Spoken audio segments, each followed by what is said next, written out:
Hey YouTube, Joyboy here. So, today I want to share an idea about the recent chapters in Boku no Hero. So again, if you're not caught up with the manga for Boku no Hero Academia, don't watch this video unless you want to be spoiled.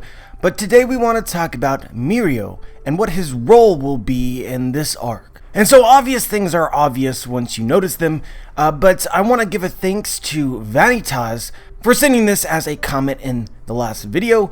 Honestly guys, it's a bit of an oversight. I'm still getting into Boku no Hero, but what he had to say about Mirio and what his role will be in this arc is definitely 100% what I believe, or at least the general concept behind his ideas.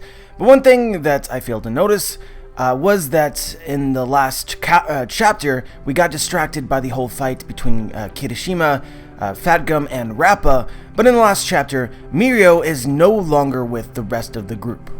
And it should be very obvious as to why. Of course, Mimic was stopping everyone else from progressing, but Mirio can phase through walls. Mimic has no ability to stop him from going wherever he wants to go. And he said this earlier in the arc, no matter how much he warps this passage, as long as I know the right direction, I can get there. And I think this combines well with his motivations. As revealed sort of at the beginning of this arc, he feels some amount of responsibility for not capturing the girl and not taking on Overhaul when they had the opportunity earlier, given the horrible things Overhaul does to her. And we can't forget the absurd emphasis that has been placed on his character, seeming to be the #1 candidate to replace All Might as the #1 hero. It would just make sense for Mirio to be able to do what everyone else is currently failing to do, which is to catch up to Overhaul. And so guys, this is where it gets interesting. But as FInalShiro points out, there's not many quirks that can sort of compete with Overhaul's in terms of all he need do is touch you and you're dead. But conveniently or not, Mirio has the one ability, or one of the abilities, that is perfectly suited to combat against him. He's permeable. He can phase his body so Overhaul can never touch him. He has some potential of actually beating Overhaul. But there are several things that we need to consider first, which is that Overhaul is not alone. Another high-ranking member of the Eightfold Cleansers is with him, but I think that it could be really problematic. But the other problem, and the bigger problem, is the girl and the weapons that they create using her blood or DNA.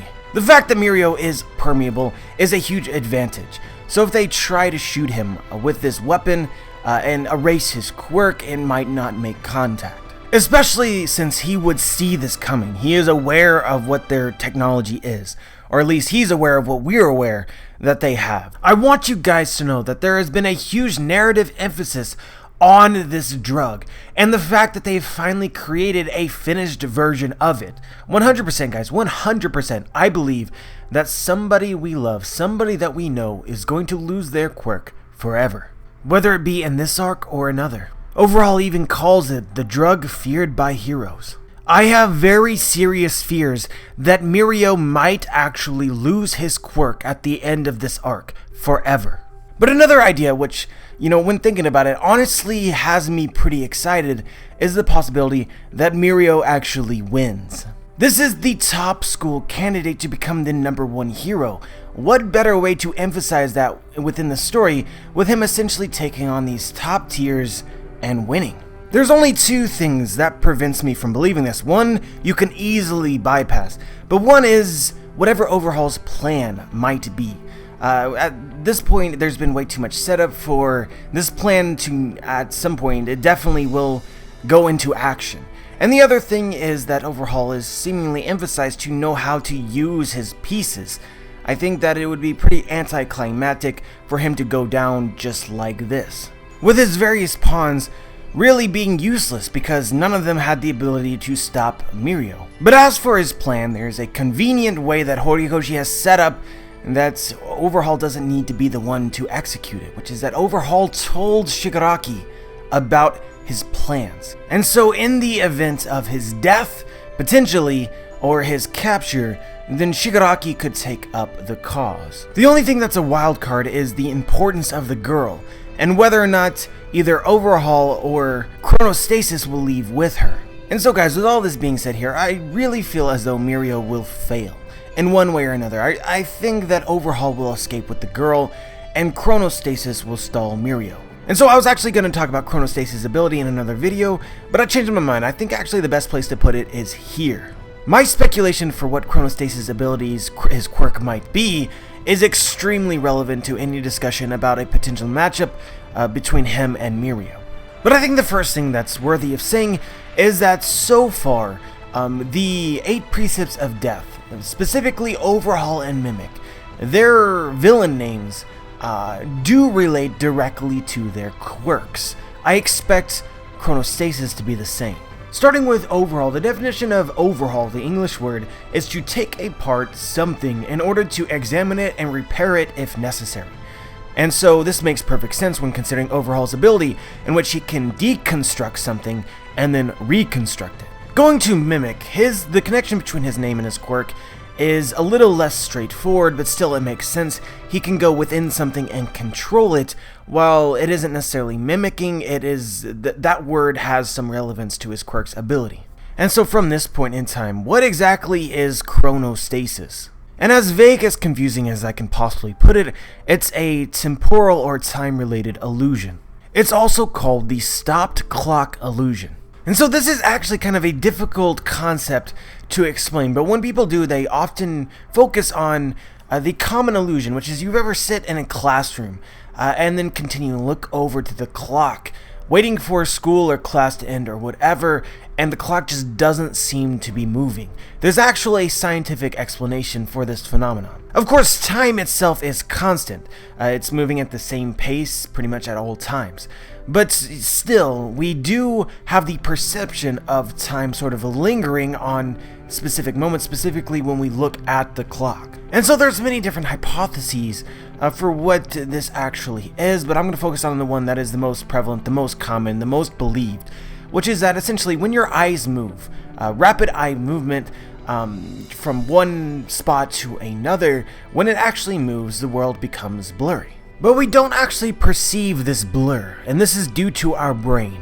So a good example to sort of illustrate the concept is looking at birds, specifically something like a chicken, which is they cannot move their eyeballs unlike us. And so if their heads were to move a bunch, then the world would be blurry for them, which is why they have adapted the ability to essentially maintain not move their head. Essentially, you can shake a chicken in any way that you can possibly imagine, and its head won't move. This is so that they can keep the world in focus. But anyway, going back to our eyes, when our eyes move rapidly, it should be blurry, but we cannot perceive this. And the most popular theory explaining this suggests that our brain actually fills in this blurry portion. It erases it and replaces it with what we inevitably end up seeing. So you're looking at your desk, and then you look up to the clock. In the time that it takes your eyes to move up to the clock, everything's blurry. Your brain erases that portion and replaces it with the clock.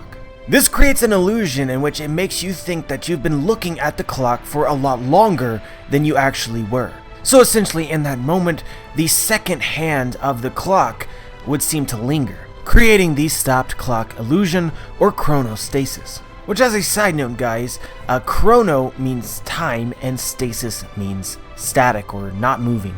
But anyway, how does this relate to the actual story? And I think that it's going to end up relating very heavily. But, you know, what abilities has Chronostasis within Boku no Hero? What is he actually revealed as of now? What can we speculate on? And the first thing, which I find to be really cool and an Ichiro Oda-like reference potentially, is when Chronostasis is first named within the story. What does he say? He says, "You're getting a little ahead of yourself, aren't you?" Oh boy, guys, that has some direct relation to the stopped clock illusion, if I do say so. But I think more importantly, going back to when Overhaul first met Shigaraki, they thought that Overhaul was alone, but as it turned out, Overhaul was accompanied by essentially his entire forces. They somehow managed to follow them and sneak in, and they specifically note that this must have come from one of their quirks, and I believe that person's quirk was in fact Chronostasis. So what is my exact speculation, guys? Well, I think that he's going to have an ability that's going to relate to the stopped clock illusion. When you look up to the clock, it appears as though the second hand lingers. It's an illusion of stopped time.